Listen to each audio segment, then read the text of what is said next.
Senator, what is your committee doing to ensure that all the various states are ready to receive any possible cases of coronavirus? Let me say that it may not be possible for all the 36 plus one state to have ready center because we are not expecting that we'll have such.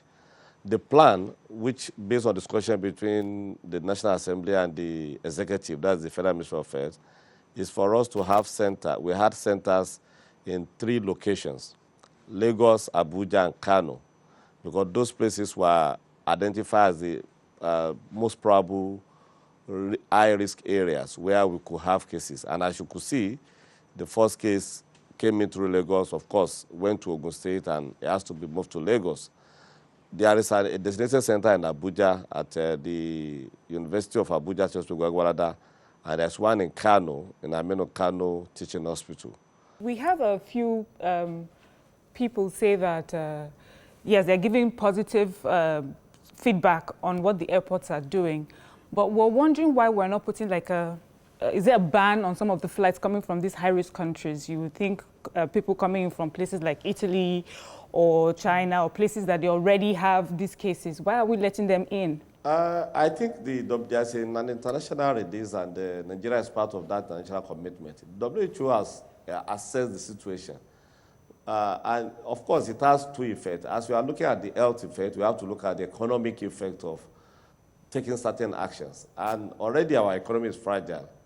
And if we have to take certain actions, I think it has a great economic consequences. So I think the summary is that we cannot ban flight because it does not mean that everybody that comes in from that place is infected. What we only need to do is to prepare to identify whoever that has been affected not to enter our country. And that's like the case we had, there was no obvious symptoms. Yeah. If there were obvious symptoms, such a person would have been identified at the airport. How would you address Nigerians in terms of panic level or being worried? Some people are isolating themselves even if they have no cause to because they are worried. What would your statement be, sir, to people watching now from your end that we can use to protect ourselves? Yeah, I think I will speak more as a scientist and a health worker, which I am primarily. People should not be panicked because, one, even the mask that people wear, the ordinary mask that is bought, is not protective. And you don't need to wear masks just to go everywhere. From scientific information that we have, it is where you have contact with secretions, which are droplets, either from cough or from sneezing of persons that are affected. Now, the thing is this, it's not as if we have it all over the environment in Nigeria.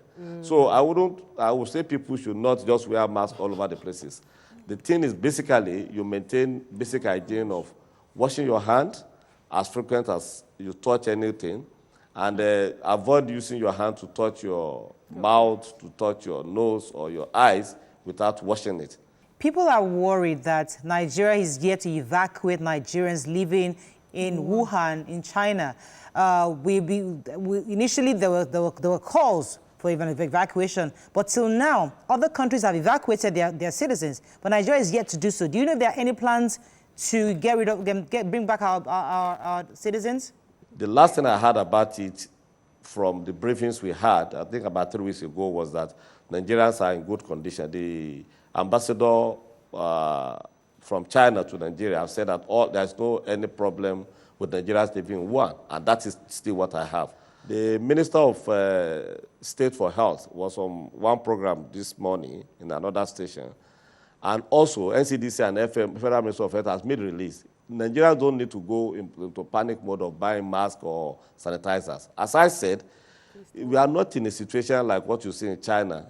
Like many other countries, do you see UK where they have even more cases than us? You don't see people, America has more cases than us. You don't see people going about with masks. So we don't need to go about with masks or buy masks. What we need to do, as I said, is to maintain simple personal hygiene of hand washing, of keeping distance from anybody that has upper respiratory infection. And that is simply what will have to happen. Okay. The second part of it will be the consumer protection agencies and agency of government that needs to come into this in 2 ways. It is one, the consumer protection agency has a role and to be able to protect the consumers as far as the right is concerned. But you know, price regulation is a free market. It's something that is difficult to do. It is individual choice and decision. So it is more of information and it's more of enlightenment that will work.